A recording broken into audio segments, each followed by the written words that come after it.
Klappern in der C-Säule.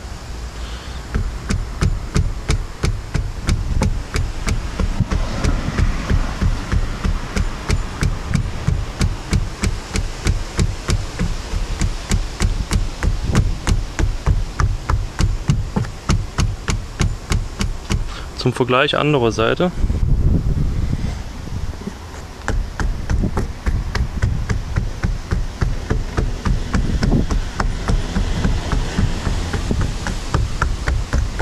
Kein Klappern. Nochmal hier.